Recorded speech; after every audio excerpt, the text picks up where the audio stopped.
can you bring those same resources to our communities so our kids can make it? Poverty, economic distress, environmental destruction, social injustice. These are not separate issues. They are interconnected parts of the same picture, a picture of corporate control of California. I have a different vision. I think we can imagine a new California, and I'm ready to lead a new movement to make that new California a reality. We need somebody who says, I care about every citizen and every resident, whether you're citizens or not, in the state of California. My name is Luis J. Rodriguez. I grew up here in Watts and went to 109th Street School. This was a poor, black and brown, working class community then, and it still is today. 40% of the families here live below the poverty line. And this is just one of thousands of forgotten neighborhoods across this state where some 8.7 million poor Californians are struggling to put food on the table and keep a roof over their heads. I'm running for governor because it doesn't have to be this way. Everybody deserves, every human being in America deserves a fulfilling life, and so many people don't have fulfilling lives. Luis is talking about poverty, and that's one of the major issues. We're not talking about generalities, we're talking about real people and how they get affected by the fact that there's lack of access. Many people are just struggling just to make ends meet, and so he addresses that, and I think that's very important. I think it's outrageous that anybody would say that things are good now.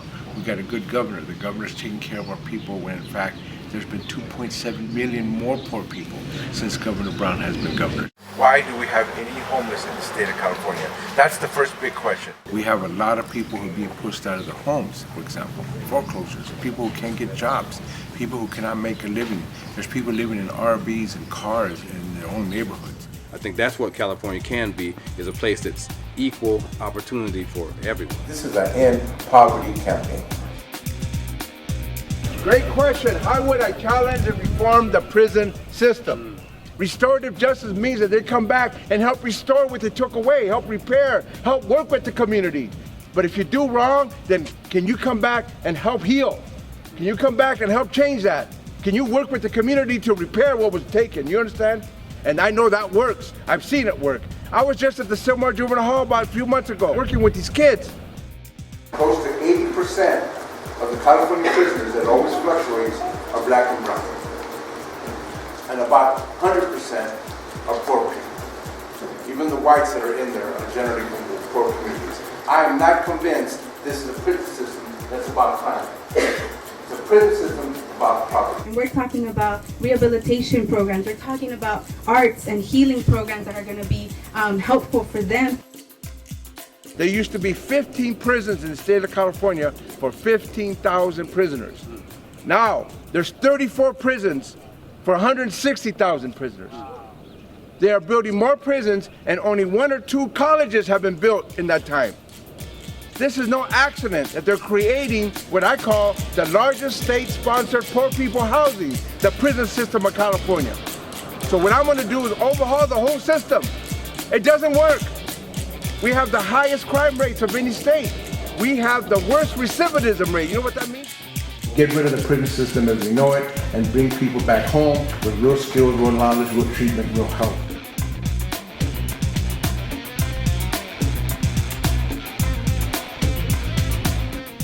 So because the state and because the governor has failed, cities like Los Angeles are rising up and saying we are going to protect our residents. And Governor Brown, if you don't, we will. And we're going to lead at the local level if the state doesn't. I am endorsed by the Green Party. I believe in the Green Party's values. The Green Party is the only party that I could see that I can get the endorsement. And one of the reasons why is because I believe in a clean and healthy and green environment for everybody. 400,000 pounds of toxic chemicals go into each well. Fracking, how many know what fracking is? So fracking is a way that they can get oil, extract oil. And one of the things about it is Governor Brown has created a situation where he will allow fracking in the state of California. And all it does is destroy the land, destroys the soil. Of those chemicals, 32% cause cancer. For the sake of the future generations, these chemicals don't biodegrade. We cannot allow them to keep putting this in our ground. we don't have an environment that's clean and green for everybody. We're sick and tired of constant pollution for decades. Aquí estamos enfrente de Xaime diciéndole que queremos barrios saludables. Estamos cansados de tanta contaminación y estamos aquí diciéndole esto. Xaime is a massive battery recycling facility. I worked here in 1978 when it was owned by National Lead. It's been a lead foundry and a lead plant since the 1920s. It's been poisoning this community ever since then. They've spent apparently $8 to $10 million to make this safer, and it's still poisonous. What do you think should be done? I think, unfortunately, we have to close down this plant. But I would also say there's a lot of people that work here. They need to have their jobs. There's got to be a way that we can keep them working, maybe clean up the area, because if you know, for miles, it's all industry. All the industry is contributing. This might be the worst polluter, but they're all contributing. A third of all residents breathe poisonous air in the state of California. They're putting our families in danger, in particular our kids, our elders. So now it's a combination. How can we have safe jobs and safe communities? Nobody should come in the state of California if it's going to poison 1 ounce of air or 1 little bit of sand. You understand? If they're going to do business in the state of California, they cannot poison our state. And so we're going to have a chance to show that we are creative. We're going to have a chance to show that we can do something positive with our lives. We got to give them our guidance, what we learned. I will do everything I can to make sure that everybody has the best education for free. Proper schools that can train our kids, that kids can get the technical and advanced education they need. I am personally excited for Luis and his desire to transform our current educational system, and this will make a significant impact in the lives of all of our students. As a civics and government teacher, Spire is dedicated to providing the education that many of our students were unable to receive at the more traditional high school. Turn on the news, and the corporate news guy told me the teachers took all our money. I worked in schools where we had to photocopy books for students. We are here teaching our students to be active participants in the political process. We're talking about free healthcare. That is a basic human right. Access to the best doctors, the best technology to be surviving, but also to be thriving. It's about getting behind people, helping them develop to their fullest. But we have to match those resources with all the resources that we have as a society. We bring people back into the political process, into the economic solutions, that we determine that people can survive and can live, and we're not going to be dependent on businesses, on corporations, on capitalists who decide that profit is more important than the lives of people. Too often we accept too little, and too little is not what this life should be about. Today, I want to invite everyone listening to gather other people around them to make sure that we stand by bravery, by courage, by truth, and step up to this challenge of making this campaign different. I really want to support Luis.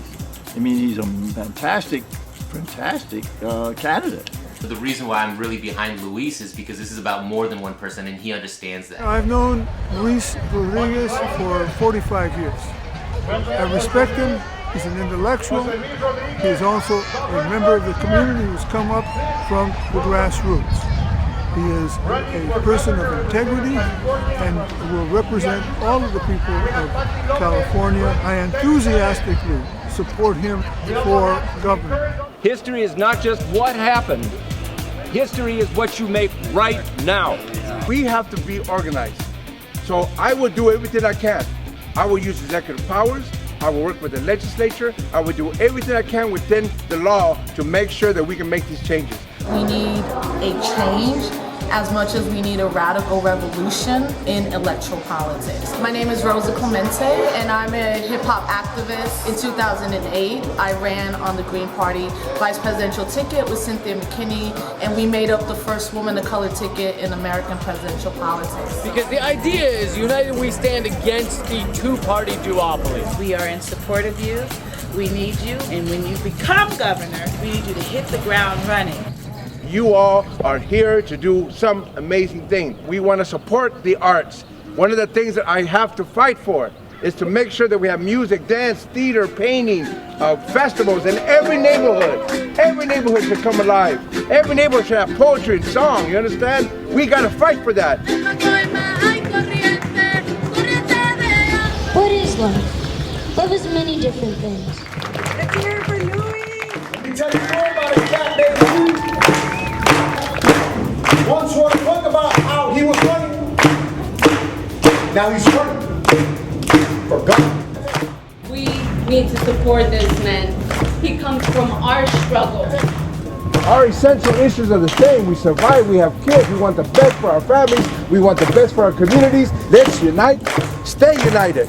Luis Rodríguez, necesitamos que ganes ya para California. Necesitamos que estás con nosotros representando a la gente.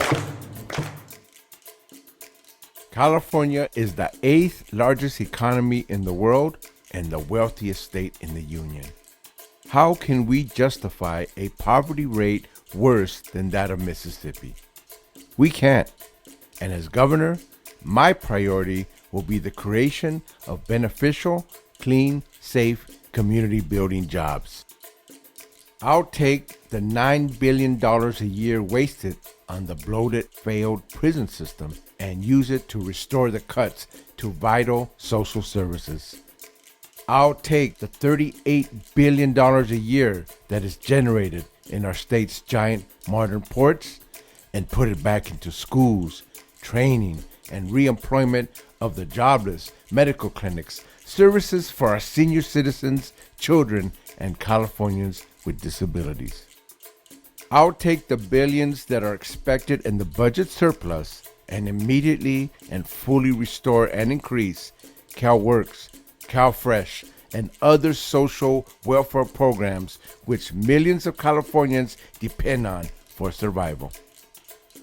We've taken this campaign into the forgotten communities of California, to the food banks of East Oakland, to the unemployed streets of Fresno, from Venice to San Francisco, where wealthy developers are gentrifying senior citizens out of their homes, to the small towns where poverty is answered with police brutality. I've gone where everyday working class people are struggling to stay in school, to make ends meet, to survive. My campaign is about the 99%, and I think we can win.